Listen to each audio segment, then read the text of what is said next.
మన దేశానికి క్రైస్తవానికి ఏం సంబంధం లేదు. ఆడెవడో సచ్చాడు, ఆడెవడో పుట్టాడు, ఆడెవడో కాల్చాడు, ఆడి మేకులు కొట్టాడు, ఆడి పిండాకుడు మనకు అనవసరం.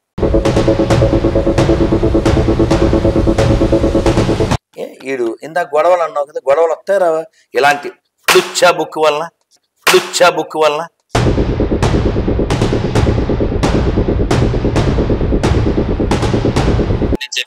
సార్ ఎవరైనా నాన్న పేరు చెప్పలేకపోతున్నారంటే ఆ పుట్టుకు ఏదో తేడా ఉందే. మీ నాన్న పేరు గుర్తొచ్చాగా చెప్పావు.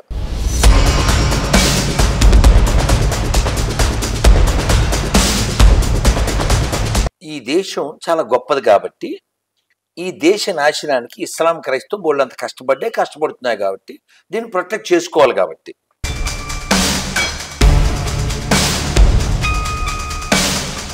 ఈ గొర్రెలు అతిగాళ్ళు కదా, దేవుడు వచ్చి ఎందుకు ఇలా చేస్తారు?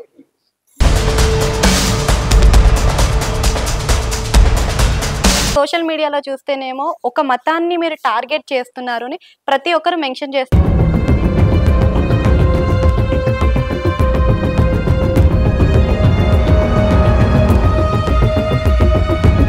క్రిస్టియన్స్ అంటే వాళ్ళు గొర్రెలు కాబట్టి, బుర్రలు ఉండవు కాబట్టి ఏదో పిచ్చి పిచ్చి పాటలు పాడేసేసి కాసేపు మొగుడని, కాసేపు ఆడే బిడ్డ బిడ్డ బిడ్డ అని అరగంట బ్యాచ్.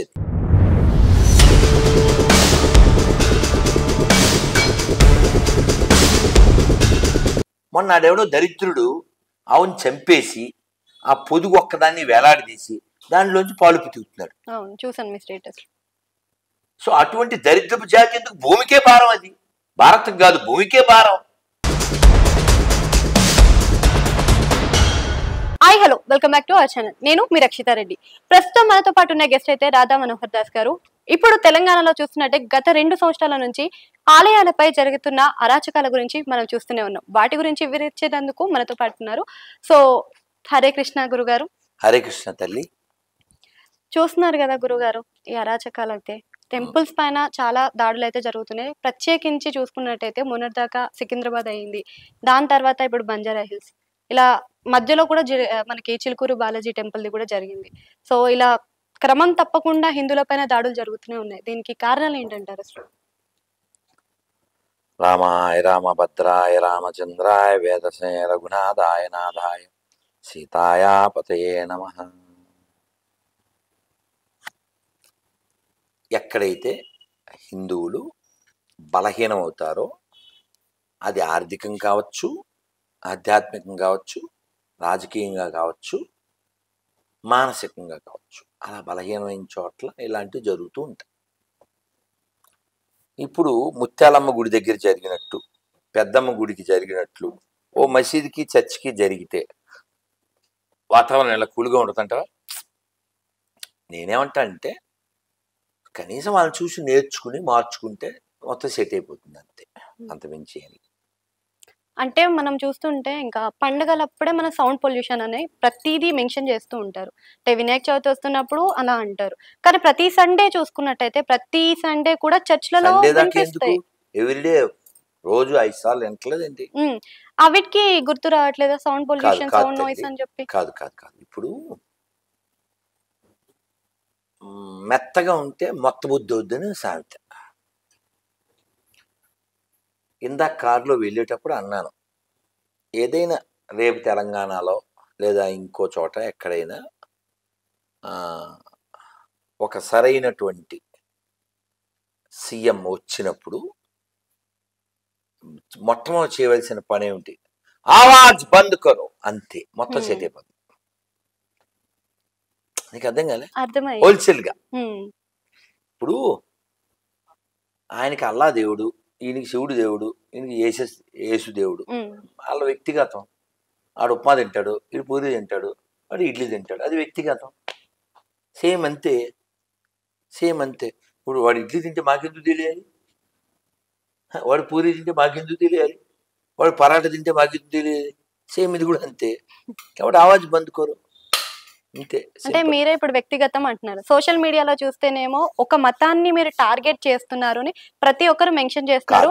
కుల మతాల విభేదాలు మీరే సృష్టిస్తున్నారు అని కూడా చెప్తున్నారు. దాని గురించి అనడం వేరు, అయ్యి ఉండడం వేరు, అవునా? ఇప్పుడు మనం ప్రతిస్పందిస్తున్నాం అంతే. మనం ఎవరిని టార్గెట్ చేయట్లేదు, మనం జస్ట్ ప్రతిస్పందన ఇస్తున్నాం. ఎందుకు ఇస్తున్నాం? ఈ దేశం చాలా గొప్పది కాబట్టి, ఈ దేశ నాశనానికి ఇస్లాం క్రైస్తవం బోళ్ళంత కష్టపడుతున్నాయి కాబట్టి దీన్ని ప్రొటెక్ట్ చేసుకోవాలి. కాబట్టి ఖురాన్ నమ్మిన వాడికి, బైబిల్ నమ్మిన వాడికి ఈ విగ్రహారాధన వ్యతిరేకం. విగ్రహారాధన వ్యతిరేకించేవాడు మాకు ఎలా భయ్య అవుతాడు, మనకి ఎలా మిత్రుడు అవుతాడు? కాబట్టి వీఆర్ రియాక్టింగ్ అంతే. మేము ప్రతిస్పందిస్తున్నాం. ఎందుకు అంటే వాడు చాలా స్పష్టంగా ఓ శాంపిల్ నీ కళ్ళతో, నీకు తెలుగొచ్చుగా, నీ కళ్ళతో వాడు చదివి నా రియాక్షను తప్ప ఒప్ప, అసలు రియాక్ట్ అవ్వచ్చా అవ్వకూడదా నువ్వే చెప్పు. ఎప్పుడైనా ఇది ఎంత ప్రమాదం అనేది మొత్తం చదివితే మంచిది. కనీసం ఈ మొక్క చదువు, నా సొంతం కాదు సుమా. ద్వితీయ ఉపదేశకాండము 13:12-16 వరకు తెలుగులో ఉంది, చదువున్నాను. నీవు నివసించుటకు నీ దేవుడైన యెహోవా నీకిచ్చుచున్న పూరములలో ఏదో ఒక దాని ముందు పనికి మాలిన కొందరు మనుషులు నీ మధ్య లేచి మీరు ఎరుగని ఇతరి దేవతలను పూజించుతాము రండి అని తమ పురానివాసులు ప్రేరేపించిన నీవు వినిని ఎడల నీవు ఆ సంగతి శోధించి పరీక్షించి బాగుగా విచారింపవలెను. అది నిజమైన ఎడల అనగా అట్టి హేయమైనది నీ మధ్యన జరిగిన ఎడల ఆ పూర నివాసులను అవశ్యముగా కత్తి చేత సంహరించి దానిలో ఉన్న సమస్తమును దాని సమస్తమును కత్తి చేత నరికి నిర్మూలనము చేయవలెను. అక్కడ కొల్లగొట్టిన సొమ్మునంతటిని విశాల వీధిలో నీ దేవుడైన యెహోవా పేరిట ఆ పరమును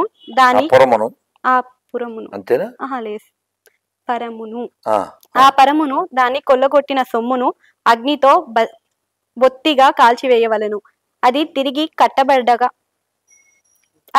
కట్టబడగా ఎల్లప్పుడూ పాడు దిబ్బయై ఉండును. ఏమన్నా అర్థమైందా? ఎవరికన్నా అర్థమైందా? నేను చదువుతానే అంటే వాళ్ళ భాష అంతే. దేవుడు వచ్చుచున్నాడు, మామూలుగా ఇలా చెప్పొచ్చుగా, చెప్పండి. దేవుడు వచ్చుచున్నాడు, ఇది మంచి మామూలు. వాళ్ళు ఏంటంటే వీళ్ళు ఈ గొర్రెలు అతిగాళ్ళు కదా, దేవుడు వచ్చు ఎందుకు ఇలా చెప్తారు?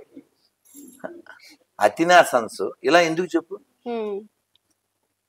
సౌజన్య నీకు ఉద్యోగం ఇచ్చుచున్నాడంటే ఈ దేవుడు ఉద్యోగం ఇవ్వడానికి రెజ్యూమ్ అక్కర్లేదు. దేనికి మ్యాన్ అంటున్నది వెనకాల. చూశారుగా వీడియో? వీడు ఉద్యోగాలు ఇచ్చేస్తాడు గొర్రెలా మారిపోతే. వీడు ఇందాక గొడవలు అన్నావు కదా, గొడవలు వస్తారా ఇలాంటి లుచ్చా బుక్ వలన? చూడు ఏం చెప్పాడు వీడు. నీవు నివసించడు నీ దేవుడైన యెహోవా నీకు ఇచ్చుచున్న పురముల్లో ఏదో ఒక దాని యందు పనికిమాలిన కొందరు మనుషులు నీ మధ్యలో వచ్చి మీరు ఎరుగని ఇతర దేవతలను పూజించమ రండని తమ పురాణవాసనను ప్రేరేపించరని నీవు విన్న ఎడ్ల ఆ సంగతి శోధించి పరీక్షించి బాగా విచారింపవలను. అది నిజమైన ఎడ్ల అంటే ఉదాహరణకి ఇప్పుడు మన దేశానికి క్రైస్తవానికి ఏం సంబంధం లేదు. ఆడెవడో సచ్చాడు, ఆడెవడో పుట్టాడు, ఆడెవడో కాల్చాడు, ఆడి మేకులు కొట్టాడు, ఆడి పెండాకుడు మనకు అనవసరం. వాడి గురించి వచ్చి మనకి చెప్తే మనం ఎలా చేయొచ్చా? మనం సార్ అంటాం అంతే. సో ఇక్కడ ఈడేం చెప్తుందంటే ఆ పరిచయం లేనటువంటి అటువంటి వాళ్ళు వస్తే అవశ్యంగా కత్తి చేత వారిని సంహరించి ఆ యొక్క సిటీలో ఉన్న అన్నిటినీ పశువులతో సహా సమస్తము కత్తి చేత నరికి నిర్మూలన చేయాలి. పశువులు ఏం చేసినాయి? పొరంబోకు నువ్వు గాడ్డా సైకోగడివే. నెక్స్ట్ అక్కడ కొల్లగొట్టిన సొమ్మంతటిని విశాల వీధిలో నీ దేవుడైన యెహోవా పేరిట ఆ పరమును దాని కొల్లగొట్టిన సొమ్ముతో అగ్నితో బొత్తిగా కాల్చివేయవలను. అది తిరిగి కట్టబడక ఎల్లప్పుడూ పాడు దెబ్బయి ఉండు. పాడు చేసి ఏదో గాడ్డు అవుతాడా సైకో అవుతాడా? చెప్పు. సైకోనే అవుతారు. ఇది గొడవలు పెట్టేదేనా? అవును. మరి గొడవలు పెట్టే బుక్ మాకు అక్కర్లేదా? సర్వే జన సుఖినో అలాంటి బుక్లు కావాలి మాకు. ఇప్పుడు బుక్ల విషయానికి వస్తే కూడా భగవద్గీత అనేది రోడ్డు మీద తీసుకొచ్చి అమ్ముతున్నారు. భగవద్గీత అనేది మనకి పవిత్ర గ్రంథం, అందరికీ తెలిసిన విషయమే. ఇప్పుడు హిందూజం ని రోడ్డుకి తీసుకొస్తున్నారా, లేకపోతే అందరూ హిందువులు భగవద్గీత చదవాలని తీసుకొస్తున్నారా? దాంట్లో ఒరిజినాలిటీ ఎంతవరకు ఉంది? మాకు ప్రభుపాదుల వారు ఏం చెప్పారంటే, distribute this Vedic knowledge to everyone. So ఎవరైనా దాన్ని కొనుక్కునే చదవాలి కదా. సో భగవద్గీత మీరు ఇస్కాన్కి వెళ్ళి కొనుక్కోవచ్చు, మన గోరఖ్పూర్ ప్రెస్ వాళ్ళ దగ్గర కొనవచ్చు, ఇంకో బుక్ స్టాల్లో అమెజాన్లో ఆర్డర్ ఇచ్చి అట్లా ఇట్లా ఎలా అయినా యూ కెన్ గెట్ ఇట్. కానీ కొందామని నీకున్నా, నువ్వు మీ ఇంట్లో లేదు, కొంటే బాగుండు అనుకున్నా, సో నీకు సావకాశం ఉండకపోవచ్చు. సో అలా వెళ్ళేటప్పుడు ఆ ట్రాఫిక్ దగ్గర అక్కడ సార్ తీసుకోండి అని చెప్పి వాళ్ళ బుక్ని అమ్మితే నువ్వు కొనచ్చు, కొనకుండా ఉండొచ్చు, నీకు ఆప్షన్ ఉంది కదా. అవునా? చాలామంది వస్తారు ఇది కొనుక్కోండి అని. కొంటావేంటి? కారుని ఇలా తుడుస్తుంటారా? వాళ్ళు వస్తారా? ఇంకెవరో ఏవో అమ్మే వాళ్ళు వస్తారా? సో కొనడం కొనకపోవడం మన ఇష్టం. సో భగవద్గీత అందరికీ చేరడం కోసం, అది కూడా హిందూ దేశంలో వాళ్ళు అప్రోచ్ అవ్వడం నథింగ్ రాంగ్. ఓకే. సో ఇప్పుడు జంతు బలి, జంతు హింస అనేది చూస్తూనే ఉంటాం. అది హిందూ మతంలోనే జరుగుతుంది అని అంటున్నారు. మరి ముస్లిం మతంలో జరిగేది ఏంటిది? బక్రీద్కి, రంజాన్కి, ఇవన్నిటికీ జరుగుతున్నాయి కదా. నేను ఒకసారి నిజామాబాద్ నుంచి వరంగల్ వస్తున్నా, ఆ కారు డ్రైవర్ ముస్లిం. అతన్ని అడిగాను, మీ దగ్గర ఏవైనా ఒక 2 పండగలు, మీ దగ్గర ఏదైనా 2 పండగలు లేదా ఒక పండగ రక్తపాతం లేని పండగ ఉంటే చెప్పు అన్న.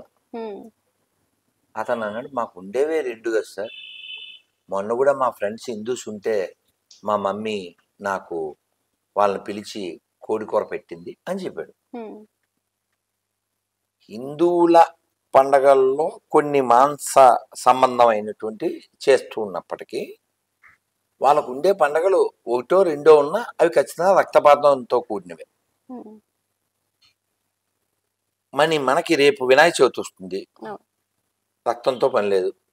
కానీ అది కూడా కలుషితం చేస్తున్నారు కదా, మొత్తం దాన్ని కూడా కలుషితం చేస్తూనే ఉన్నారు కదా. మందు తాగి విగ్రహాలను నిమజ్జనం చేయడం అది రాంగ్. ఖచ్చితంగా ఈ సందర్భంగా చెప్పేది ఏమిటంటే, పోలీసులు ఈ విషయంలో దృష్టి పెట్టాలి. ఏం పెట్టాలి అంటే, రంజాన్ జరిగే ముందు ముస్లిం పెద్దలను పిలుస్తారు లేదు నాకు తెలియదు, బక్రీద్కు ముందు ముస్లిం పెద్దలను పిలుస్తారు లేదు నాకు తెలియదు, కానీ వినాయక చవితి జరిగినప్పుడు మాత్రం ఈ మండపాల వాళ్ళని పిలిచి వీళ్ళకి ఏవో సూచనలు అవి ఇస్తుంటారు. ఈ మండపం పెట్టింది 3 రోజులైనా 5 రోజులైనా 9 రోజులైనా కరెంటు బిల్లు కట్టాలి, చలానా కట్టాలి, పర్మిషన్ తీసుకోవాలి. ఏది 3 రోజులు ముచ్చటకే విగ్రహం పెట్టడానికి పర్మిషన్, దాని ఎత్తుకు తగ్గట్టు పైసలు కట్టాలి, ఈ సోదంతా ఉంటుంది. కానీ ఎవడైనా కొన్ని రాళ్ళు ఎత్తి పైన పచ్చగుడ్డ వేసిస్తే దాని పేరేంటి? దాని పర్మిషన్ అక్కర్లే. ఎవడైనా ఇలాంటి లుచ్చా బుక్ని ఫాలో అయ్యేవాళ్ళు ఒకటి కట్టేయాలంటే దాని పర్మిషన్ అక్కర్లే. ఎకానమీ డెవలప్ చేసేటువంటిది, ఎన్విరాన్మెంట్ని బాగు చేసేది వినాయక చవితి. కొన్ని లక్షల కోట్లు వస్తుంది గవర్నమెంట్కి, బోల్డ్ మంది బతుకుతారు. ఇందులో బతికే వాళ్ళల్లో వినాయకుడిని నమ్మని వాళ్ళు కూడా ఉన్నారు. మీ దేవుడు సాతాన్ అనే బ్యాచ్ కూడా మన మీదే బతుకుద్ది. ఎందుకని? మన దేవుడే నిజమైన దేవుడు కాబట్టి. వాళ్ళ దేవుడు కూడు కూడా పెట్టలేని దరిద్రుడు కాబట్టి. మీరు కావాలితే చూడండి, రేపు వినాయక చవితి వస్తే ఈ పత్రి అమ్మేవాళ్ళు, పూలు అమ్మేవాళ్ళు, పండ్లు అమ్మేవాళ్ళు అందరూ హిందువులే ఉండరు. వీళ్ళ దేవుడు సాతాన్ అనేటువంటి జాతి అందులో ఉంటుంది. ఇప్పుడు నిజమైనటువంటి దేవుడు ఎవరో మీకు అర్థం కావట్లే. అన్నం పెట్టేవాడు దేవుడు కదా, ఆక్రమించేవాడు, దేశాలను పుట్టించేవాడు, కాల్చేవాడు, కూల్చేవాడు, గాడ్డు ఎందుకు అవుతాడు? సైకోవాడు. అదే ఎడారి మతాలు అంటే దరిద్రం. సరే, మనము మీరు ఇందా చెప్పారు ఏంటిది, తాగి తందనాలు ఆడడం. పోలీసులు వార్నింగ్ ఇవ్వాలి. ఏమని? సినిమా పాటలు పెడితే మక్కిలు ఎరగొడతాం. వినాయక మండపాల్లో సినిమా పాటలు పెడితే మక్కిలు ఎరగబడతాయి, వార్నింగ్ ఇవ్వాలి. నిమజ్జనం రోజు మందు కొడితే బొక్కలో వేస్తాం. ఇలాంటివి ఏం చేయకుండా మీరు సౌండ్ ఎంత పెట్టాలి, అది అది ఎందుకు? ఇప్పుడు మీ పవర్ వాడి బాగు చేయండి, మీ పవర్ వాడి కంట్రోల్ చేయండి. Very good, appreciate. మీరు అలాగా ఆవులు కోసేది ఆపలేరు. మొన్న 58,000 ఎన్నో ఆవుల్ని ఇక్కడే కోసి తినేశారు రాక్షస జాతి. ఆవుని తినడం అనేది మనుషులకు మంచిది కాదు. ఆవుల్ని కాపాడడం హిందువుల బాధ్యత కాదు, మనుషుల బాధ్యత. వాడు మనిషి అయితే ఆవుని తినకూడదు. ఎందుకని? ఆవు మరణించిన తర్వాత కూడా తన శరీరం లోకానికి ఉపయోగపడుతుంది. ఎలా? దాన్ని కప్పెట్టేయండి. చచ్చిపోయిన తర్వాత 6 నెలల తర్వాత అక్కడ మట్టి అయిపోయాక ఆ మట్టి తీసి 15-20 ఎకరాలకు జల్లండి, ఫెర్టిలిటీ పెరుగుద్ది. ఆవు మరణించి కూడా లాభం. మొన్న ఆడెవడో దరిద్రుడు ఆవుని చంపేసి ఆ పొదుగు ఒక్కదాన్ని వేలాడదీసి దానిలోంచి పాలు పితుకుతున్నాడు. చూసాను మీ స్టేటస్. సో అటువంటి దరిద్రపు జాతి ఎందుకు? భూమికే భారం. అది భారత్కి కాదు, భూమికే భారం. మొన్న చూశాను బంగ్లాదేశ్లో ఓ హిందువుని చంపేసి కాల్చేసి సుత్తితో కొడుతున్నారు, చచ్చిపోయిన వాడినే. ఓ స్త్రీ ఇంట్లోకి వెళ్ళిపోయి హిందువు కాబట్టి రేప్ చేసి వీడియో తీసేసి. మొన్న వారణాసిలో ఒకడు 23 మందితో ఓ హిందూ అమ్మాయిని. ఇంక సూట్ కేసులు తెలుసుగా, ఫ్రిడ్జులు తెలుసుగా. నేనేమంటా అంటే గత 1000 ఏళ్లుగా ఆ జాతి అట్లే ఉంది. కాల్చడం, కోల్చడం, ఆక్రమించడం, మొక్కలు చేసేయడం. ఇప్పటికీ అదే మెంటాలిటీతో ఉన్నారు. కాబట్టి ఎవరు మారాలి? నువ్వు మారాలి, ఈడు మారాలి, ఆడు మారాలి, ఆడు మారాలి, ఆవిడ మారాలి. ఎందుకంటే మీరు అబద్ధాల కోర్లు. ఎందుకంటే మీరు బయ్య అంటే ఇది కలిపినే తినేస్తుంటారు మీరు. ఆడు ఇది వేస్తాడని తెలీదా నీకు? ఎన్ని వీడియోలు చూడలే? లేకపోతే అసలు పవిత్రం అవ్వదు అది. తుప్పుకి లేకపోతే అసలు దాని మెతుకే దిగదు. నీకు సిగ్గుండాలి కదా. నేనేమన్నా అంటే రాధమ్మ అంటే బుద్ధి లేకున్నాను. నేను చెప్పేది అబద్ధమైతే చెప్పు, సారీ చెప్తాను. ఓపెన్గా ఎన్ని వీడియోలు చూసాం, అన్నీ తుప్పుకే. మనమేమో నీళ్లు పట్టుకుని మేము నైవేద్యం పెడతాం కదా, ఆ పండ్లు అవి నీళ్లు తీసుకుని ఓం అపవిత్రో పవిత్రో వా సర్వావస్థాంగతోపి వా స్మరేత్ పుండరీకాక్ష బాహ్యాభ్యంతర శుచి సవై పుండరీకాక్ష శ్రీ విష్ణు ఇలా జలుతాం. అలాగ వీడు ఇది వాటర్ బాటిల్లో తుప్పుక్కు, రోటీలో తుప్పుక్కు, జ్యూస్లో తుప్పుక్కు, బిర్యానీలో తుప్పుక్కు.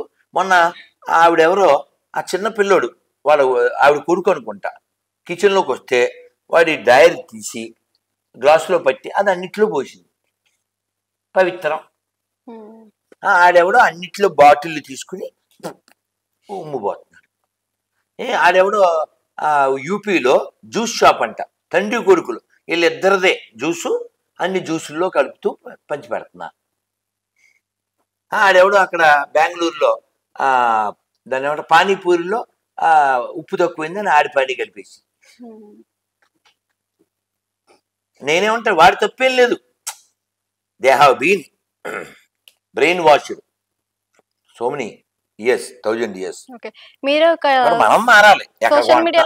తల్లి ఎక్కడ కొంటున్నాం, ఎక్కడ తింటున్నాం. ఇప్పుడు పంది భోజనం అని బోర్డు చూశాను ఇందాక. ఎక్కడ ఏం భోజనం? పంది భోజనం. చచ్చ మంది భోజనం. మండి మండి మండి అనేది అలా MANDA. మనం కొంచెం దాని తెలుగే మంది భోజనం. మంది అంటే జనంతో.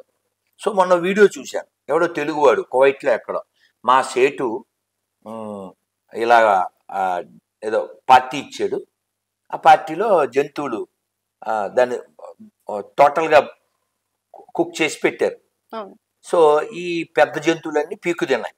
తర్వాత చిన్న జంతువులు అంటే ఈ బాలరాక్షసులు వచ్చి దాన్ని పీకు తిన్నారు.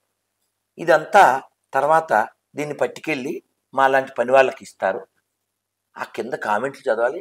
ఏందిరా పందులు అందరు కలిసి తిన్నవేందిరా, అసలు మన ఇప్పుడు ఎడం చేత్తో ముట్టుకుంటే మా అమ్మ తిట్టేది, ఎడం చేత్తో ముట్టుకుంటా. అలాంటి వీడు అందరూ కలిసి తింటారు.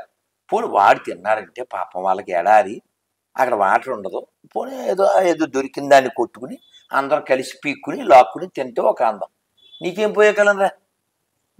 నీకేం పోయగలరా? ఇది భారతదేశం రా.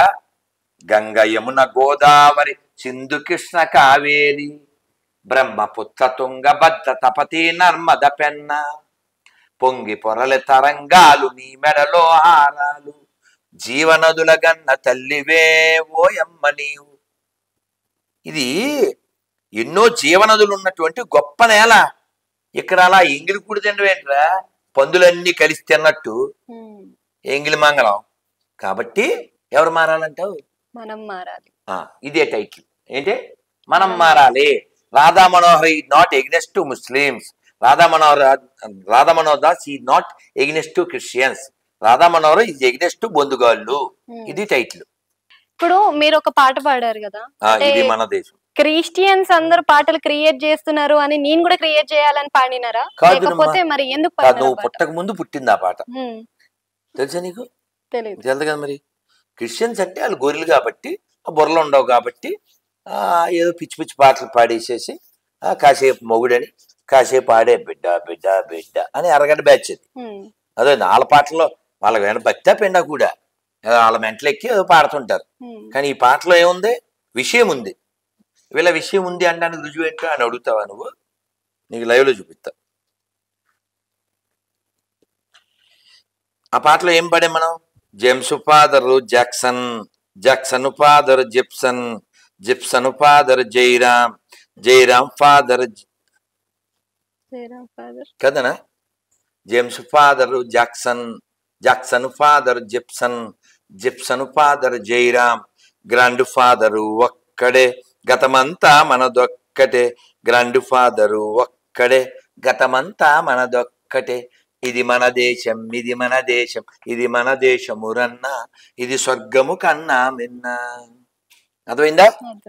సో ఈ దేశం చాలా గొప్పది. ఋషులు పుట్టిన భూమి ఇది. అవునా? వీరులు పుట్టిన భూమి.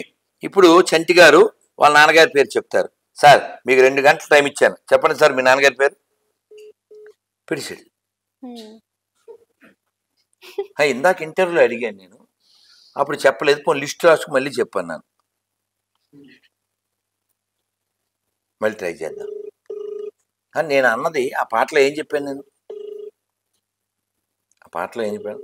James father Jackson. సార్ చెప్పండి సార్ మీ నాన్నగారి పేరు. భయపడకండి సార్, భయపడదు సార్. నేనేమి మీ డబ్బులు అడగట్లేదు సార్, మీ ఆస్తి అడగట్లేదు. ఎవరైనా ఇదిగో ఇప్పుడు సార్ ఎవరైనా నాన్న పేరు చెప్పలేకపోతున్నారంటే ఆ పుట్టుకేదో తేడా ఉందే. మీ నాన్న పేరు గుర్తొచ్చాగా చెప్పావు. వీడు మాట వింటాం. ఎవడో పుట్టాడు తెలదేడు. ఎవడైనా ఇప్పుడు నువ్వు నాకు తెలుసా? ఏమే నువ్వు నాకు తెలుసా? ఏమయ్యా మీ నాన్న పేరు ఏంటి? ఎంతసేపు పట్టిందండి? ఏమయ్యా నువ్వు నాకు తెలుసా? మీ నాన్న పేరేంటి? ఎంతసేపు పట్టింది అడగడానికి చెప్పడానికి? చెప్పచ్చు కదా. చెప్పచ్చు. ఆడు ఎందుకు చెప్పడం తెలుసా? వాళ్ళ నాన్న పేరు సుబ్రహ్మణ్యం, వాళ్ళ నాన్న పేరు రాంబాబు. అప్పుడు ఏమవుద్ది? ఆడేమో గొర్రె అని క్లెయిమ్ చేశాడు, నన్ను బోల్ తిట్టేశాడు. అప్పుడు నా మాటని వాడు ఒప్పుకోవాల్సి వద్దు. ఏమని? ఆడు మనకే పుట్టాడు, ఆ మాట ఒప్పుకోవాల్సి వద్దుగా, అందుకని చెప్పడు. ఇప్పుడు నువ్వు ఎవడో పుట్టేవో చెప్పుకోలేని అదవ్వే, ఆడెవడో పుట్టాడో తెలియనోడి గురించి మాకు డిస్కషన్ ఎందుకు? మాకు అయ్యో దరిద్రం అక్కర్లేదా? అది మనం ఏం చెప్తాం? మాతృదేవోభవ, పితృదేవోభవ, ఆచార్య దేవోభవ, అతిథి దేవోభవ. మీరు పాండురంగ సినిమా చూసారా? పాండురంగ మహత్యంలో కానీ కృష్ణుడు వస్తాడు. కృష్ణుడు వస్తే వాళ్ళ నాన్నగారు కాళ్ళు నొక్కుతుంటాడు. ఈయన ఎవరి నాన్న అంటే ఆదిదేవుడు వచ్చాడు నాన్న అంటే, ఆయన ఏమో కంగారు పడ, అయ్యో స్వామి వస్తే నువ్వు స్వామి లోపల పిలవకుండా ఏం చేస్తున్నావు అంటే, మనని అనుగ్రహించడానికి వచ్చినవాడు వెళ్ళిపోతాడు ఏమిటి సార్, ఉంటాడు నాన్న అంటాడు. ఆయన కాళ్ళు కాలిపోతున్నాయి అంటాడు. ఎవరు? కృష్ణుడు. ఈయన లేవడో ఏమన్నా, నేను మా నాన్నగారి పాద సేవలో ఉన్నాను, కాసేపు వెయిట్ చేయంటాడు. ఎవరిని? భగవంతుడిని వెయిట్ చేయమంటాడు. కాళ్ళు కాలిపోతున్నాయంటే ఓ ఇటుక బెడ్ తీసి దాని మీద నుంచోమంటాడు.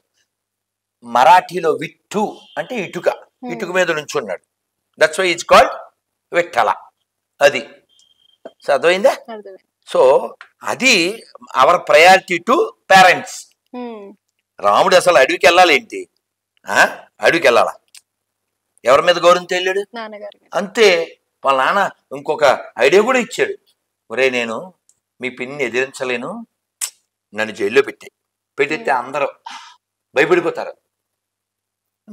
నువ్వు చక్కగా చైర్లో కూర్చో, అప్పుడప్పుడు వచ్చి డాడీ నన్ను పలకరించేయి, సెటిల్ అయిపోద్దిగా గొడవ. మంచి ఐడియా కదా. మంచి ఐడియా. రాముడు విన్నాడా? వినలేదు. ఏమన్నాడు? నాన్నగారు మీరు పిన్నికి మాట ఇచ్చారు, అది నెరవేర్చవలసిన బాధ్యత నాది. సో మీరు 14 ఏళ్ళ గురించి ఆలోచించద్దు, నేను వెళ్ళి వచ్చేస్తాను, కూర్చోండి. ఆడేమో సుఖం ఉంటుందా అడవిలో? ఏనా రూములు ఉంటాయా? ఏదో ఒక హట్ట అందులో ఉండాలి. అంటే ధర్మం కోసం, సత్యం కోసం, తండ్రి మాట మీద గౌరవం చేత ఈ యాక్సెప్ట్ పెనెన్స్, పెయిన్. అది మనం ఇచ్చిన గౌరవం. అదే ఔరంగజేబు లాంటివాడైతే చక్కగా వాళ్ళ నాన్న చంపేసి వాళ్ళ నాన్నని చంపేసేసి చక్కగా సీట్లో కూర్చుంటాడు కళ్ళు పెక్కేసేసి. అది ఆదర్శం. ఏం నేర్చుకోవాలి? నాన్న పేరు చెప్పలేని దరిద్రపు మతాలు మేము ఏం నేర్చుకోవాలి? మీ దగ్గర ఓ మంచి అమ్మ ఉందా ఈ 2 మతాల్లో? చూపించండి. కాబట్టి మనకు అవసరం లేదు, అది పాయింట్. అది మంచి. ఇప్పుడు రేపు పొద్దున్న వినాయక చవితి, బంగారం కొంటావా? నువ్వు కొంటావా? ఓ కేజీ. ఎందుకు కొనవు? మన దగ్గర ఉన్నదే మనం చూపించుకుంటూ డబ్బులు ఉండాలి కదా నాకు కొనాలంటే. బంగారం అక్కడ అమ్ముతున్నారు, అయితే కొనేస్తాం ఏంటి? ఇప్పుడు ఆడు టిఫిన్ అయితే తెచ్చాడు, మీకు నేను తిన్నాం, ఒకవేళ నాకు కూడా తెచ్చా కూడా తిన్నాం. ఎందుకని? మనకు అవసరం లేదు, ఇది కూడా మనకు అవసరం లేదు. అంతే. స్వస్తి. గోటి వారు బస్తి.